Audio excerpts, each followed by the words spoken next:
Okay, hi girls and gays. It's that time of year. It's Eurovision 2013.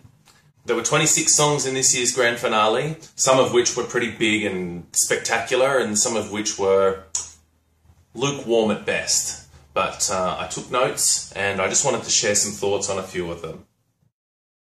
The show was opened by France, and though it wasn't the biggest and greatest song of the evening, it was fun to see that, you know, she kind of looked like a clean version of Courtney Love. The song was memorable because it had prominent live instruments, and I think that it's not the only song in the show with prominent live instruments, but it's becoming rarer and rarer, so it was, I guess, a welcome step into the show to remind you that this is about music. Now, that was quite an interesting spectacle, if nothing else. The song was okay, but, okay, so the staging was kind of a little bit, the way it was lit, it was dark and mysterious, and the singer was standing really kind of dead still, right on a post, which wasn't too distracting because the dancers were doing their thing, and then about 3/4 of the way through the song, once you reach sort of the climax, the singer starts to rise up out of the stage a little bit, and her dress becomes almost like a video screen in itself. It's projecting fire, and it's kind of, it's a different projection to what's on the video screen behind her, but it all tells a story, and it's quite effective. So that was actually quite cool. Okay, Finland with Marry Me, which sounds like she's singing, fuck you, fuck you, fuck you, fuck you, yeah. I really like it. It does sound, probably it's the most generic song in the whole competition. It sounds like a Katy Perry reject. And I can easily imagine this thing being on any, you know, mainstream pop chart.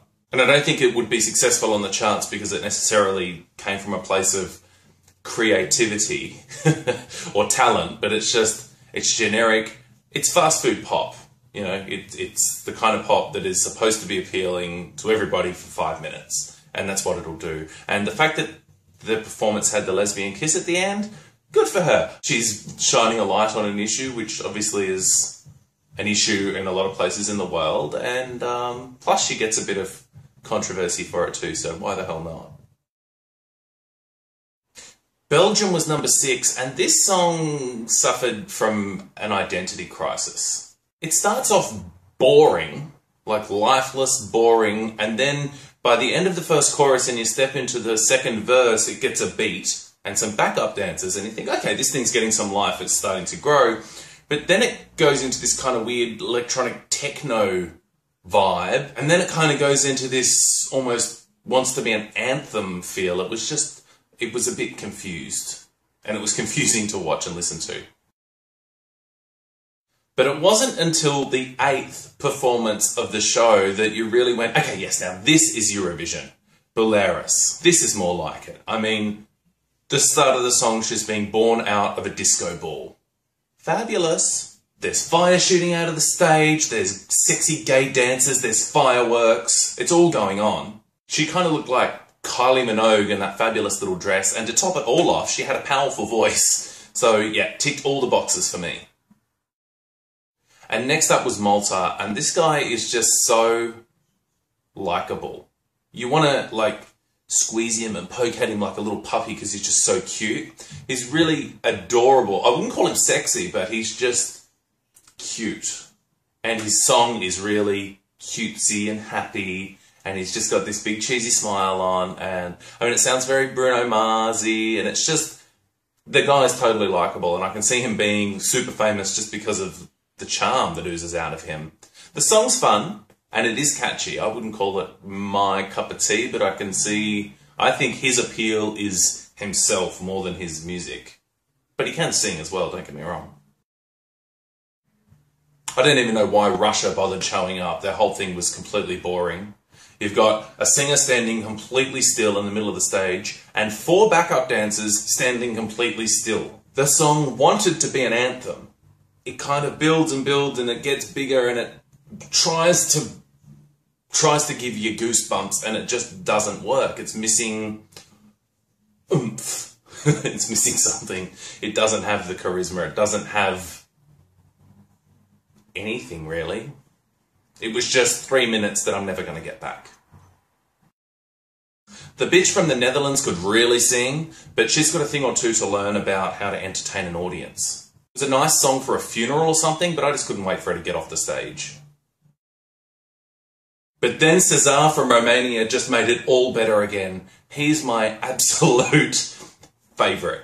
When he starts singing in that falsetto voice with his giant, like, gothic frock on, you really start to wonder, like, what the fuck is this going to be about? But when you think about what he's doing with his voice, you can't deny the talent of it.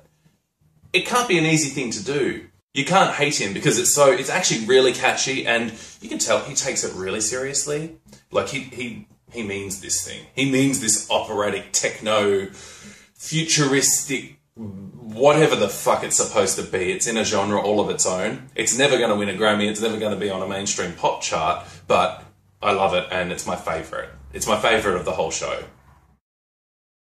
I'm surprised the UK had no one better to put on it than Bonnie Tyler. She sounded like she smoked about 2 packets of cigarettes before she went out on stage, and the song sounded like it's like a movie soundtrack. Really nothing special about it. The only thing that was special about it was the fact that her performance was the only one where they used a raising, like, catwalk stage at the middle of the audience there. No, sorry, underwhelming.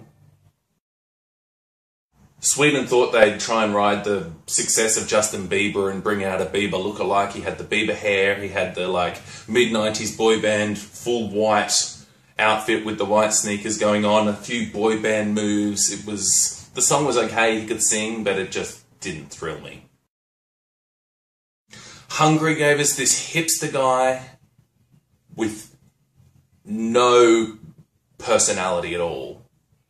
The song was... he barely sang above a whisper for the whole thing. Hey, maybe he was singing about something so deep and meaningful that he couldn't get his voice up above a whisper, but it wasn't in English, so we'll never know. At least he had a hot, sexy guitarist to make up for it. At least it's something. So the winner of the show was Denmark, and I really didn't mind the song, actually. It was quite good. It had, like, the live flute in there and the acoustic guitar and the prominent drums. The real live music aspect of it really gave this song some charm. And the girl can sing too. I mean, she's got an excellent range and she's got the power to really project it. And she looked great too. She had a simple dress on, but it was elegant. She had her hair all done nice. The only thing that really kind of threw me was, what was with the bare feet? Did she forget to put her shoes on when she was rushing out to the stage? Having said that, she wasn't the only artist to not wear shoes on stage, so I guess I just missed the memo. Apparently barefoot is cool now. Another highlight of the night was Azerbaijan. Is that how you say it? This guy's totally gorgeous. He's got that, like, smile with the, like, squinty smile that only really sexy guys can pull off. Yeah, you know the one. He could have stood there and not even bothered singing because he's cute enough to get away with it, but he did sing, and it's a really nice song, and the choreography with the, like, shadow in a glass box, so well done, so effective. And the guy can really sing, which just makes it all the more fun. Greece came out and did that alcohol is free thing. Now, I'm sure there are people in the world that are into that type of thing. I mean, there must be, because otherwise they never would have been submitted for Eurovision, but I just don't get it. It was just loud and noisy and all these guys jumping around in skirts for no apparent reason. I don't know. I just don't get it. Now, I think Norway should have won just because of the dress. It was fabulous. It had studs and stripes and big shoulders and a corset. I mean, what else could you want? I liked her voice, but the music of the song was a little bit weird. I mean, it was okay in the choruses, but the verses, it wasn't even really like music, but more just noise to carry you through to the next chorus. It was all a bit bizarre. I think she should have had some dancers on the stage or something too, because, I mean, staging-wise, it was all a bit still. She stood there dead still. She had 3 backup singers who all stood dead still. The only person putting their back into it was the drummer. He was really giving it quite a show. And the final performance of the show was Ireland, and this guy was like super duper cute. He looks like he came right off the set of like the Grease Lightning musical. He had all his leather on and his hair wax in. Performance-wise, he might have been a little boring because he just stood dead still, but he did have these really, really gay backup dancers, which doubled as drummers. They took care of all the movement on the stage that he would have needed, and I mean, he didn't really need to do much anyway because he was so cute. And it was a good song too. Total dance track, perfect for the dancing queens in the gay clubs.